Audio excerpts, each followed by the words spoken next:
이제 이 얘기 가볼까요? 오늘 하루 대한민국의 정치 토크는 이걸로 갈무리를 하려 합니다. 토크 막차 타실 분들 지금부터 이거 보시면 됩니다.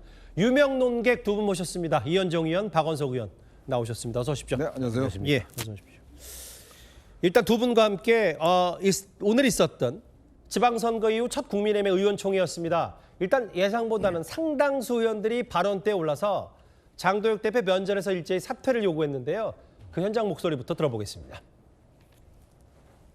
제가 정중하게 오늘 장도혁 대표의 스스로의 사퇴를 권유했습니다. 만약에 사퇴를 하지 않는다면 과거 어느 당의 모 대표처럼 찌질이 소리를 면치 못할 것이다 라고 제가 경고를 드렸습니다.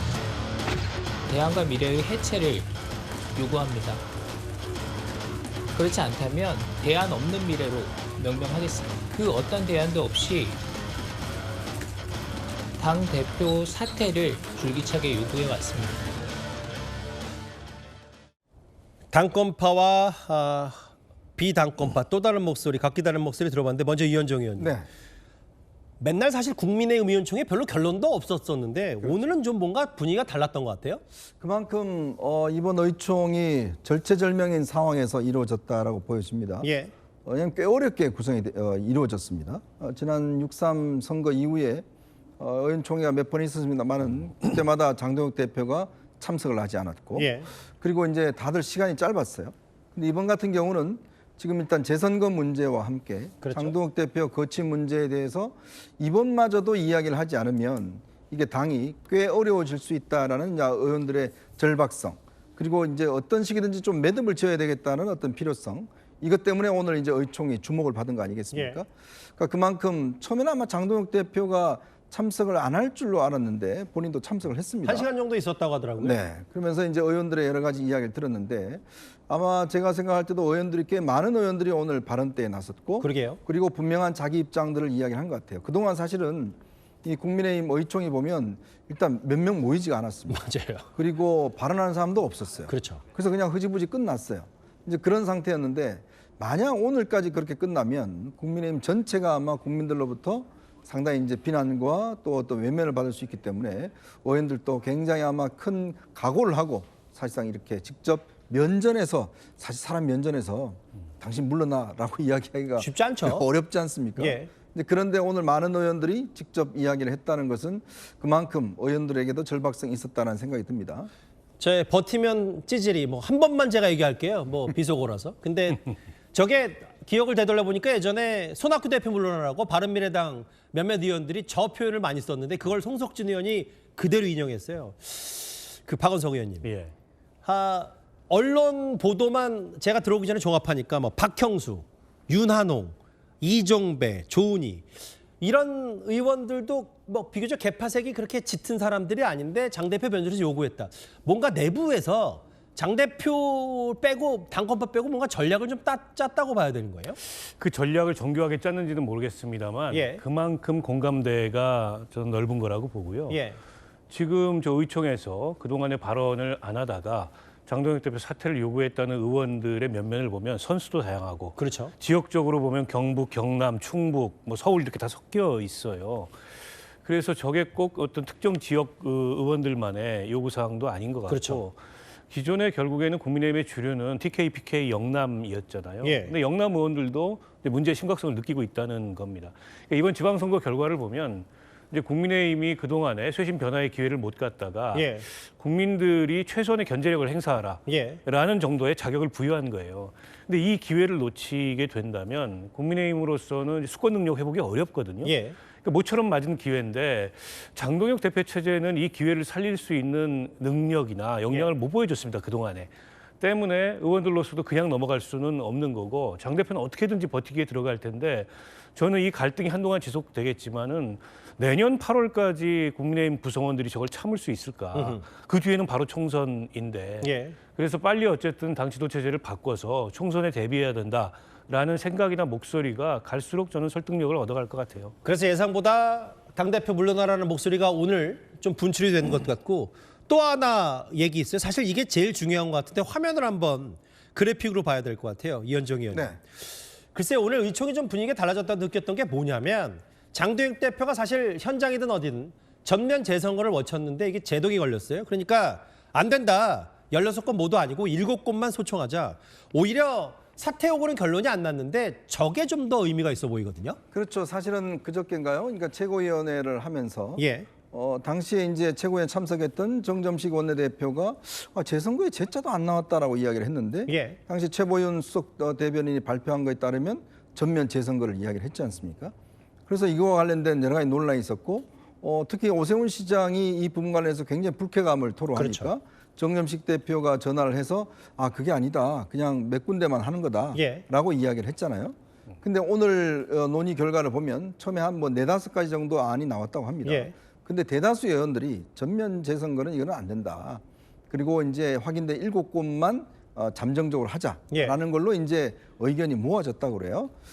그거는 결국 정점식 원내대표의 뜻대로 오늘 이제 의견이 모아진 거잖아요. 당대표보다 원내대표 뜻대로 된 거잖아요. 이게 이제 왜 중요하냐면 이게 사실상 당론입니다. 아하. 그죠? 그러니까 이런 식으로 예를 들어서 의원총회를 열어서 다수 의원들이 어떤 식으로 결론을 내는 거 예. 굉장히 오랜만인데 사실은 이제 예전에 아마 탄핵을 두고서 국민의힘이 어떤 그 당론을 정한 게 아직까지도 유지가 되고 있거든요. 찬탄 반탄 그때요. 그렇죠. 예. 지금도 마찬가지로 이 재선거를 놓고서 오늘 사실 당론을 정한 겁니다. 예. 그러면 이제 장동혁 대표가 앞으로 그러면 시위대 있는데 저기 올림픽 공원 가서 전면 재선거 이거를 들게 되면 자칫하면 당론을 위반하는 걸로 어떤 정책 해석이 될 수 있어요. 당대표가 해당하는 셈이잖아요. 그렇죠. 예. 그러니까 그렇게 되면 예전에 항상 그래왔지 않습니까? 이게 뭐 한동훈 당시 대표 시절에도 당권파들이 예. 뭐 이야기하면 당론 위반이다. 뭐 이 등등 이래서 이제 공격을 해왔잖아요. 예. 그러면 의원총회에서 대다수 의원들이 장동혁 대표가 이야기했던 전면 재선거를 사실상 배척했다는 거는 예. 장 대표의 주장을 받아들이지 않는 거고 그렇죠. 리더십에 타격을 입은 거고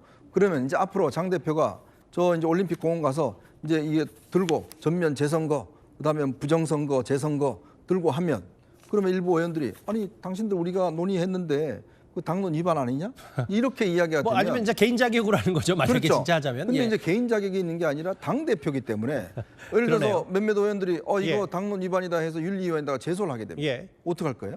그러니까 그런 면에서 사실 오늘의 이 당론 결정은 그렇죠. 저는 상당히 정치적으로 중요한 의미가 있다고 봅니다. 즉 장동혁 대표의 어떤 이 활동할 수 있는 영역을 바운더리를 딱 정해준 거예요. 치명타 맞은 거예요? 더 이상 요거 넘어가면 그때부터는 이거는 좀 달라질 수 있다. 왜 이거는 우리 당의 의견이 아니다. 예. 그러면 앞으로 이제 장 대표가 국민의힘 이름으로 예. 국민의힘 장동혁 대표의 이름으로 어디 나가서 전면 재선거 합시다라고 예. 하는 것은 어렵게 됐다 생각이 듭니다. 근데 이제 오늘부로 뭔가 원내대표 쪽으로 힘이 더 쏠린 것 같은데 박 의원님 이런 것 같아요. 오늘 어쨌든 예상보다 사퇴 목소리 높았고 전면제 선거 저 구호에도 대표로서 좀 체면을 구기는 제도에 걸린 건 맞는데 그렇다고 해서 실질적으로 대표 물러나게 하려는 결론은 오늘 의총에서 없었고 오늘 보니까 신동욱 최고위원도 꽤 장 대표 많이 엄호하던데 그럼 결국 최고위원들 안 물러나고 그러면 뭐 이런 교착 관계는 계속 진행되는 거잖아요. 뭐 당분간은 불가피하다고 보고요. 근데 일종의 이제 빌드업 과정이라고 봐야 되겠죠. 예. 당장의 기술적으로 보면 당원 당규에 따르자면 최고위원들 선출직 최고위원 4명 이상이 사퇴해야 저 지도 체제가 붕괴하는데 뭐 김민수 최고위원은 사퇴 안 할 게 너무 명백하고 예. 우재준 양양자 두 분은 의사를 밝혔고 예. 결국 이제 신동욱 김재원 두 분이 관건이잖아요. 그렇죠. 근데 이분들도 눈치를 좀 보지 않겠어요? 예. 당내 기류가 어디로 흐르는지. 근데 오늘 신동욱 의원을 표면적인 공개 발언을 보면 꼭 그렇지는 않은 것 같아요. 아직까지는 예, 아직까지는 예. 이게 이제 대세로 보이지는 않고 예. 근데 의원들의 분위기가 한쪽으로 기울고 있다는 건 느꼈을 거라고 봅니다. 특히 앞서도 거론했던 특정한 계파색을 띠지 않았던 그런 중립지대에 있던 의원들이 나서서 장동혁 대표 사퇴를 촉구했다는 게 굉장히 의미가 크고요. 그리고 앞으로 당내 의사결정에 있어서 원내대표 쪽으로 무게중심이 쏠리기 시작했어요. 그리고 오늘 재선거가 아닌 그리고 16개 전부가 아닌 7개의 제안에서만 선거 소청을 한다는 것의 함의는 예. 이건 부정선거가 아니다. 중대한 관리 부실일 수는 있어도 이걸 부정선거라고 볼 수 없다라는 함의를 갖고 있는 거예요. 예. 장동혁 대표는 16개의 선거 소청을 내면서 사실상 이건 부정선거다. 선거 무효다 이걸 주장하고 싶었던 건데 예. 의원들은 그걸 차단을 한 거죠. 근데 사실 7개 소청도 좀 무리예요. 그중에는 서울시장이 자당의 후보인데 어쨌든 오시장권 포함돼 있어요. 서울이 들어가 있잖아요. 오시장 쪽에서는 굉장히 그것 때문에 불쾌감을 표하고 있고. 근데 그것도 무리인데 저는 일정하게는 그건 이제 장동혁 대표하고 타협을 한 거라고 보고 다만 예. 중요한 함의는 부정선거 외치지 마라 앞으로 어디 나가서 전면 재선거 얘기하지 마라. 그러게요. 그거 우리 당론이 아니다. 이거 딱 차단한 겁니다. 그러니까 장 대표의 이제 리더십이 거의 작동하기 어려운 조건에 왔어요. 말과 발을 묶어놓은 거니까요. 예, 이렇게 나머지는 되니까. 예. 이제 후속 빌드업만 남은 거라고 저는 봅니다. 시간 문제라고 두 분이 보셨는데 글쎄요, 국민의힘이 이제 장 대표 버티기 싸움이라면 이제부터 만나볼 민주당은 실제 주인은 누구인지, 그럼 적통은 누구인지 이 전당대회를 앞둔 사생결단이라고 해야 될까요? 저희가 정청래 대표 관련 단독 보도가 있는데 일단 오늘 정청래 대표의 발언부터 먼저 듣고 오겠습니다. 아직도 일부 언론에서는 친청파가 어떻고 친석파가 어떻고 저도 알 수 없는 악의적 갈라치기에 골몰하고 있습니다. 저는 굳이 구분한다면 당원파이고 개혁파입니다. 축구 경기에서 패배한 감독과 코치진이 경기 평가서를 직접 작성한다면 누가 그 결과를 신뢰하겠습니까? 예, 저희 채널의 단독 보도 내용은 이렇습니다. 정 대표 측 관계자는 만약에 연임 도전을 하지 않으면 청와대 압박 때문에 포기한 걸 보인다. 이러면 자칫 당무 개입 논란이 불거질 수 있기 때문에 출마를 하지 않을 수 없다. 뭐 이런 생각을 하고 있는 것 같은데요. 박원석 의원님. 왜 웃으세요? 납득이 잘 안 아니, 되시나 저건 보죠? 명분을 너무 억지스럽게 찾는 거 아닙니까? 그냥 나는 연임의 뜻이 있다 이러고 출마하면 되고 예. 여기서 내가 출마를 내려놓으면 그건 이제 대통령이 주저앉히고 당무 개입이어서 당에 그리고 청와대에 폐를 끼치기 때문에 내가 어쩔 수 없이 출마한다 뭐 이런 논리인데 예. 설득력은 없고요. 저는 정청래 대표가 마지막까지 고민할 수밖에 없다고 생각합니다. 그러니까 대한민국 대통령제에서 이제 대통령의 임기가 1년밖에 지나지 않았는데 예. 대통령하고 각을 세우는 여당 대표라는 컨셉은 성립이 되지 않아요. 예. 그 있지 않았습니다. 그동안의 대한민국 헌정사에서. 근데 그걸 지금 하겠다는 거 아닙니까? 대통령의 메시지는 정청래가 싫다 이게 아니라 예. 집권 2년차 들어가는 국정 안정을 위해서 저렇게 선명성을 내세우고 결집을 추구하는 리더십이 아닌 예. 통합, 포용, 안정 책임을 기할 수 있는 그런 리더십을 원한다. 야당 대표보다는 여당 대표를 원하는 것 같은 네, 느낌인데 그게 대통령이. 그 메시지가 예. 분명한 거예요. 예. 근데 정청래 대표는 그런 스타일의 유형이 아닙니다. 예. 때문에 당 안팎에서도 지금은 접어야 된다. 지금은 물러서야 된다. 이런 요구가 나오는 거 아니겠어요? 그러니까 정청래 대표도 잘 생각해야 되는 게 여기서 나가가지고 이기면은 그나마 다행인데 만약 지게 되면은 근데 본인 정치 인생이 힘들어져요. 잠시만요. 박 의원님이 지난주 정확히 이 자리에서 네네. 안 나갈 수도 있다라는 취지? 뭐 약간 고민 중이다라는데 저 정도 얘기면 저희 채널에 단독 보도라면 사실상 당대표 연임 도전하겠다 출사표 던진 것 같아서요. 저도 그렇게 보는데 왜냐하면 이게 개인이 아니고 세력이잖아요. 예. 개인이 혼자 자기 거취를 정할 수 있는 그런 차원의 문제가 아닙니다. 예. 세력 대 세력이 부딪히고 있는데 근데 개인은 끝까지 고민할 수밖에 없고 예. 내일 대통령이 이제 귀국을 하시잖아요. 예. 그 귀국장에 나가기로 했는데 대통령 귀국한 이후에 또 양측 사이에 어떤 메시지가 오갈지 모릅니다. 그래서 아직 시간이 2달이나 남았기 때문에 저는 조금 더 지켜봐야 된다고 봐요. 근데 저 얘기를 대통령이 나 나가지 말라고 하면 당무 개입이니까 이런 건 좋지 못하다. 그래서 뭐 그것 때문은 아니지만 뭐 출사표 던진 것 같다. 근데 오늘 여론조사 하나가 있어요. 한번 만나보려고 합니다. 물론 오차범위 내이긴 한데 어쨌든 지방선거 이후에 그리고 이른바 당내 내전 수준의 갈등 이후에 대통령 지지율이 계속 떨어지고 있고 부정평가 49, 긍정평가 47 이현정 의원님. 네. 갈등은 없다고 했는데 이게 결국은 대통령 계속 부담이 되고 근데 정 대표는 오히려 당내 비판은 받으면 받을수록 더 메시지가 선명해지고 세지는 느낌이 들어서요. 그동안 여당의 뭐 관계자들이나 평론가들이 항상 하는 이야기는 대통령 지지율이 지금 높은데 예. 라는 이야기를 항상 이제 맞아요. 이야기를 했어요. 자, 그런데 이제 그때는 60%대 넘었지 않습니까? 예.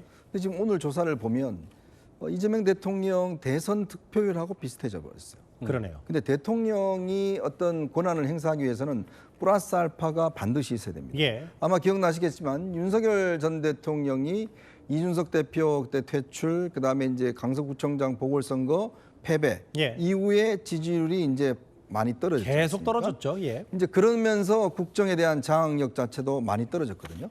근데 저는 저 40이라는 저 숫자가 가지고 있는 의미가 예. 정치적으로 굉장히 크다. 결국은 대통령이 지난번 본인이 대선 때 얻었던 그 득표밖에 얻지 못했다. 플러스 알파가 없다. 라는 거는 이게 사실은 유이재명이라고 하는 예. 그동안 항상 이제 이야기를 한 게 대선 이후에 이재명 대통령을 찍지 않았던 분들도 사실상 이재명 대통령을 하는 이 국정 운영을 보고서 다 이제 좋아져서 지지에 넘어왔다. 중도층도 이재명 대통령 네. 지지한다 뭐 이런 얘기였죠. 그러왔잖아요. 근데 지금은 그게 그 효과가 없어졌다. 이렇게 돼버린 거죠. 그 누구 때문이에요? 정청래 대표 때문이에요? 근데 그건 뭐 아마 이제 복합적인 원인일 될 수가 있죠. 예. 대통령이 이제 결국은 저는 기자회견에서 부동산 문제에 대한 좀 과도한 자신감을 가졌었고 또 이 선거 공소 취소 문제에 대해서 굉장히 그때 고집을 했지 않습니까? 그런 것들. 그리고 지금 국민들의 그 가장 큰 문제는 일단 부동산 문제가 꽤 크죠. 예. 그런 것들 속에서 이제 지금 여당 내 갈등이 벌어지다 보니까 예. 저게 지금 계속 떨어지고 있는 상황이거든요. 저는 그래서 저거는 이제 국민들이 경고장을 지금 거의 뭐 경고등을 울린 것이다라는 거기 때문에 아마 대통령 입장에서는 아마 곧 좀 개각을 대규모적으로 하지 않을까 생각이 들어요. 뭔가 국정 운영에 예. 뭔가 어떤 전환점이 필요합니다. 그거는 결국 아마 대통령이 가지고 있는 인사권 행사를 통해서 예. 특히 그동안에 뭐 4-5개 부처에 대한 교체가 나왔었는데 알겠습니다. 제가 예측할 때는 꽤 많은 숫자가 교체될 것 같습니다. 같은 듯 다른 여야 대표의 위기 두 분의 유명 논객과 함께 하나하나 짚어봤습니다. 오늘 말씀 잘 들었습니다.